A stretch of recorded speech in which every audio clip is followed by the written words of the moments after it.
Entonces dice el profesor Moreso, estamos abriendo puertas para que se empiece luego a discutir también en España. A ver, somos muy seguidores de la ley de Bonn. Y los maestros, los alemanes, sabemos que los grandes juristas españoles, argentinos, colombianos, peruanos, van a estudiar Alemania. Entonces, hay una fuente de información que está saliendo de la jurisprudencia alemana, que es muy reciente, es del año 2020. Siempre es bueno saber también qué pasa en Estados Unidos. Ya hemos visto que en algunos estados se flexibiliza el tema, pero ojo, estado por estado. Entonces, en Estados Unidos, ¿qué se toma en consideración? La cuestión del consentimiento, esta especie de testamento vital. Porque yo he leído incluso en algún momento, imaginémonos que haya un amicus curiae, como ha habido en Estados Unidos, que estuviera incluso por profesores como Working en un amicus curiae, y John Rawls. O sea, imaginémonos que son 5 o 6 de los más notables que se suman en esta propuesta en el debate en la Suprema Corte de Estados Unidos. Eso es impresionante, ¿no? Buscar ese amicus curiae donde está Working y está Rawls. ¿Por qué? Porque se trataba de ir más allá y declarar ¿qué cosa? La inconstitucionalidad, o que se despenalizara el tema de la sanción en el caso de el auxilio al suicidio. Pero la Suprema Corte, ¿qué es lo que planteó? Dice, si se llega a despenalizar de manera abierta, entonces se va a producir, dicen, una especie de pendiente resbaladiza. Porque muchas personas podrán invocarlo por un lado, y por otro lado puede darse el caso incluso de que se aplique a personas sin el consentimiento, por cualquier otro interés. Y es interesante porque más allá de lo que hace un momento comentaba, los estados que ya permiten, el argumento fundamental de la Suprema Corte para no reconocer un derecho constitucional a la eutanasia y a no declarar inconstitucionales, al contrario que el Tribunal Constitucional alemán, determinadas leyes de algunos estados prohibiendo penalmente el auxilio médico y ejecutivo al suicidio. Esto se produce en sentencia de la Corte Suprema de Estados Unidos, Washington versus Glucksberg, año 1997. Y otro fallo importante, Baco versus Kiel de 1997. O sea, la Corte dijo, no es para todos. Cada estado que vaya a discutir cómo va dando cabida a estas propuestas de ir legalizando, por ejemplo, el suicidio asistido. La Corte Suprema de Estados Unidos, hay un caso famoso, Cruzan versus director de Missouri. La joven Cruzan estaba en estado de coma. ¿Por qué? Por un accidente de tránsito gravísimo. Pero ella no había podido hacer, era muy joven, no había podido hacer un testamento vital. Y muy joven que tampoco iba ni siquiera a pensar que iba a sufrir un accidente que la dejara en estado vegetativo. Entonces, se planteó en 1990 a la Suprema Corte de Estados Unidos que permitiera la interrupción de este proceso vegetativo conectado a máquinas. Y la Suprema Corte de Estados Unidos dice, no hay pruebas claras y convincentes de la voluntad del paciente. Y negó. Dice, si hubiera habido la voluntad del paciente, otra habría sido la decisión. Ojo. Hay un caso que he visto, también he revisado, en Canadá, que a la final se decide que se desconecte. Cuando se desconecta, la persona recupera, pues, se recupera. ¿Por qué? Porque hubo un diagnóstico equivocado de los médicos. No era ese tipo de lesión cerebral. Y recupera y se pone bien. Claro, luego hay problemas con los médicos por un acto de mala práctica. Fíjense lo interesante que es estas propuestas y veamos cómo está la situación en el Ecuador. Ecuador tiene, como yo le decía al maestro Miguel Carbonell, una de las constituciones más modernas de América Latina. Yo diría del mundo hispanoparlante. En el artículo 11, que yo le digo a los alumnos y a los compañeros, está el sumum de los principios de los derechos. Y el numeral 9 dice, el deber más importante del Estado consiste en respetar y hacer respetar los derechos garantizados en la Constitución. Y el artículo 66.2, y fíjense, recordemos que hemos estado trabajando con la idea de la dignidad en Alemania, la dignidad en Colombia, la dignidad en el Perú.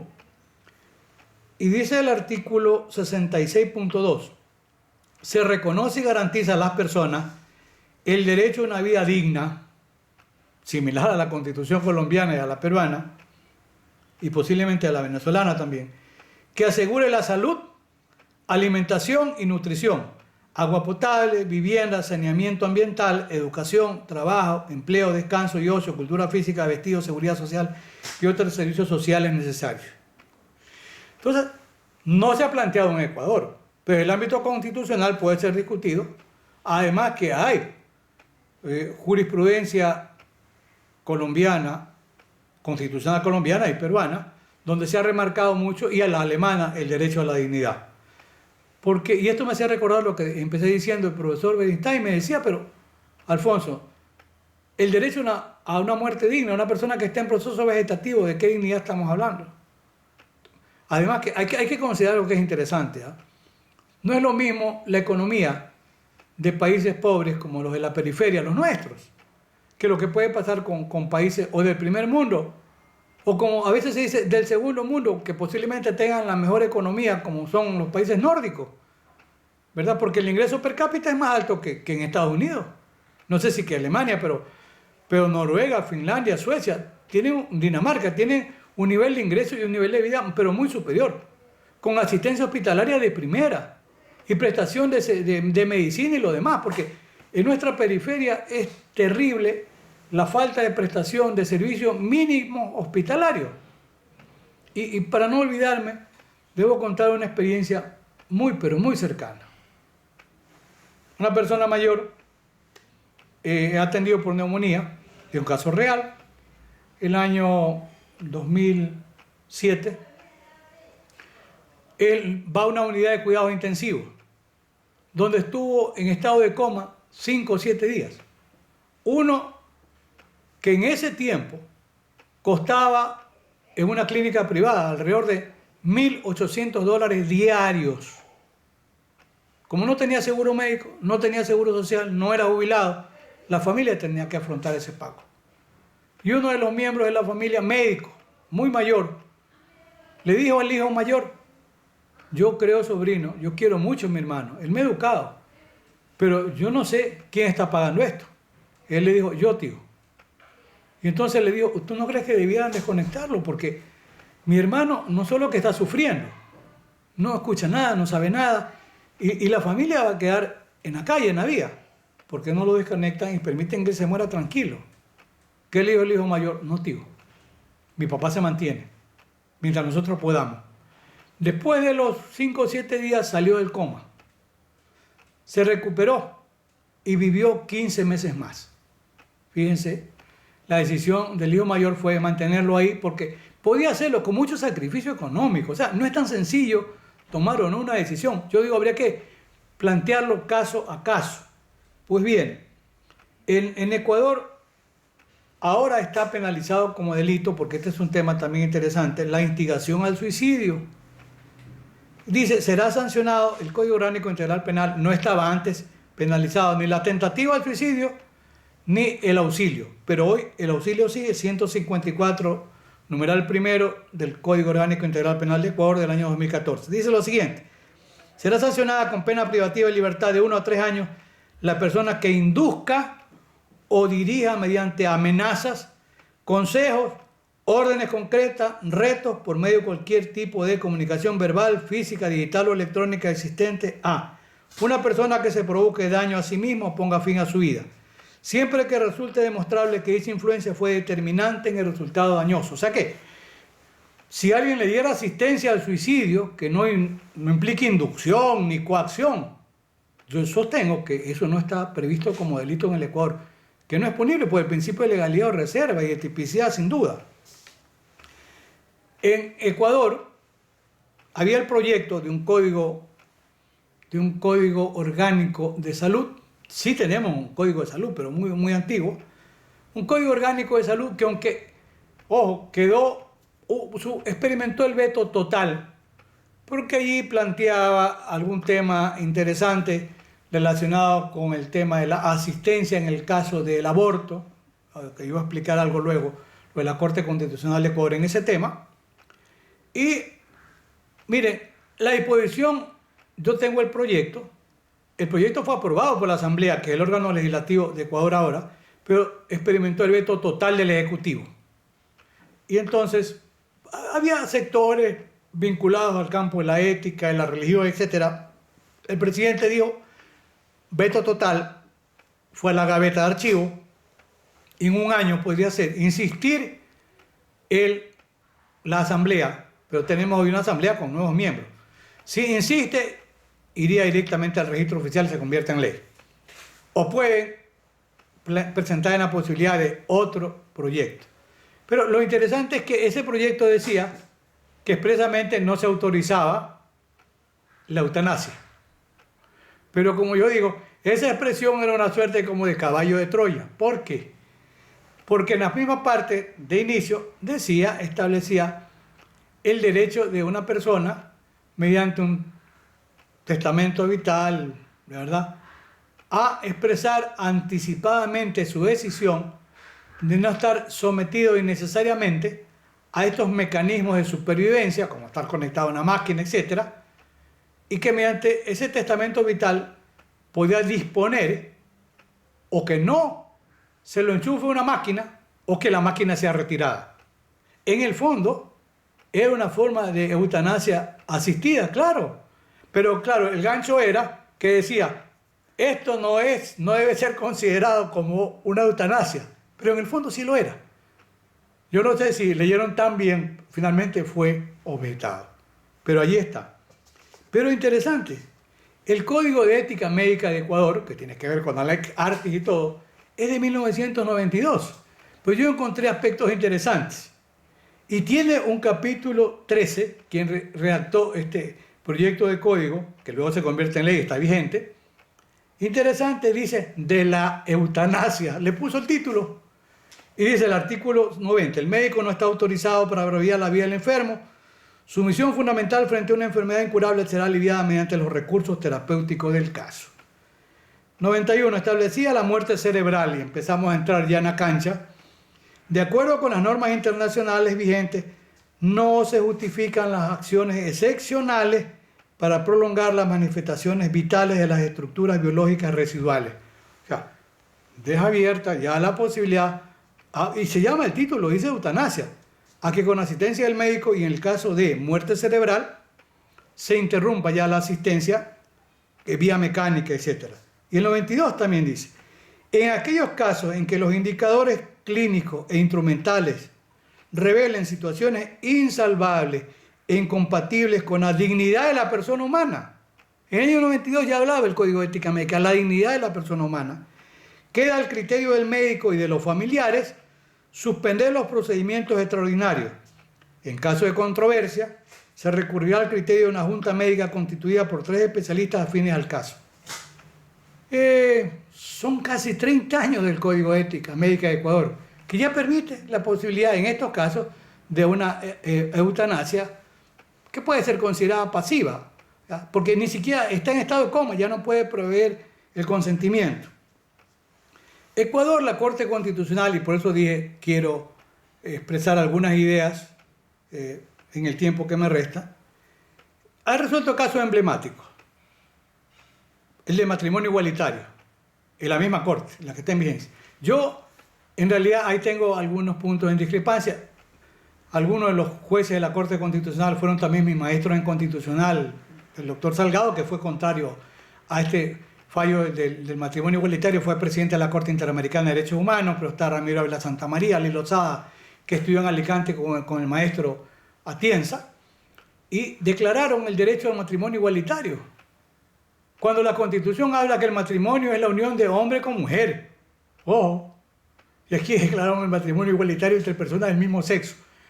Por eso digo, yo tengo una reserva. El profesor don Manuel Atienza Rodríguez, totalmente contrario. Si la Constitución dice hombre y mujer, ¿cómo se les ocurre que hombre con hombre o mujer con mujer puede ser matrimonio? Reformen la Constitución, dice el profesor Atienza, pero así está. Ojo. El otro tema fue la despenalización del aborto, pero solamente en el caso de violación. Sobre esto el proyecto de Código Penal, también alguno de mi autoría en 1995-97, yo decía, cabe la interrupción del embarazo, no es delito en el caso de peligro para la salud o la vida de la gestante. No había el aborto por causas eugenésicas, como también se lo llama a veces cuando hay malformación fetal. No, eso no lo proveía. A menos que hubiese, claro, un riesgo para la salud de la gestante, es otra cosa. Pero el aborto eugenésico, como también se lo llama, no existía y no existe en Ecuador. El otro caso era para el caso de la situación de una violación. Pero la violación la dejaba reservada solamente para la mujer que tuviese discapacidad mental. Entonces, sí era un tema sumamente grave. Porque yo en el proyecto mío planteaba, en caso de violación, nada más. Pero nunca pasó el proyecto mío y estaba hasta ahora, hasta antes de la sentencia de la Corte, que es de este año, para el caso de violación solamente de personas con discapacidad mental. Pues bien, la Corte Constitucional declaró la inconstitucionalidad de ese marco del Código Orgánico Integral Penal y dijo no, tanto derecho tiene a interrumpir el embarazo la mujer violada que es discapacitada mental como la que no es discapacitada mental. Y eso es lo justo y es lo correcto, porque era un proceso de revictimización, además que constitucionalmente se establecía un marco de desigualdad. Tenía un privilegio, si vamos a hablar de privilegio, la mujer violada por problemas mentales y la mujer violada que no tenía problemas mentales estaba en desventaja. Bueno, fue un fallo que motivó mucha controversia y la Corte Constitucional también en este caso. La jueza ponente utilizó correctamente el test de ponderación, la legitimidad o licitud de la disposición del Código Orgánico Integral Penal, la idoneidad, la necesidad para poder parar la ola de abortos que sigue habiendo, los abortos clandestinos, cifra negra, criminalidad, por supuesto, y además la proporcionalidad. Y con esos argumentos, la Corte Constitucional dijo, hay que despenalizar, descriminalizar, declarando la inconstitucionalidad de esa parte o segmento del Código Orgánico Integral Penal. Yo voy a resumir, creo que me quedan pocos minutos, me parece que sí. Para decirles primero, es un tema que se seguirá debatiendo, primero. En segundo lugar, hay mucho referente internacional, legislación, proyectos, diferentes estrategias, pero es una realidad frente incluso a países pobres como los de nuestra periferia. Por eso, es un tema interesante, porque de lo contrario caemos también, como yo digo, en una trampa, porque lo que ocurre de manera clandestina no lo sabemos. No sabemos en cuántos casos el pariente, aunque no tenga un testamento vital, decide que ya se desconecte a quien está conectado a una máquina. Porque además, en una clínica privada, ¿qué pasa si el pariente le dice, yo no puedo seguir pagando? Entonces, yo creo que es importante que este es un tema que no solo se discuta, sino que se acepte como una realidad en países de la periferia. Los países del primer mundo tienen otros problemas, pero yo creo que hay que respetar la objeción de conciencia de los médicos, sí. El derecho a que haya un testamento vital de alguien que decida, yo no quiero seguir conectado, si ese es el momento, y pueda tomar la decisión. Además, para esto, pues la decisión es libre e informada. El momento en que decide con un testamento vital que no quiere seguir conectado, se llega a un momento en que está totalmente en desvalimiento. ¿Qué es lo que ha sostenido la señora Ana Estrada cuando la han entrevistado? Y sugiero ver, es un video impresionante hecho por la misma señora, como de 30 o 35 minutos, donde además creo yo que la señora encontró ahora tanto apoyo que no toma la decisión, está autorizada, pero no toma aún la decisión de interrumpir todavía su proceso vital. Entonces, son ejemplos que alguien puede seguir. Sí, está abierta la discusión. Yo quiero concluir con el reconocido afecto para los organizadores por el tiempo, la bondad y la paciencia que han tenido con este tema, que me atreví a tocarlo porque es un tema importante cuya discusión no se va a agotar. Muchísimas gracias, profesor, también Julio Alejandro Pérez. Gracias, profesor Alfonso Zambrano Pascual. Bueno, qué interesante nuestra sesión de la tarde de hoy, en nuestras quintas jornadas de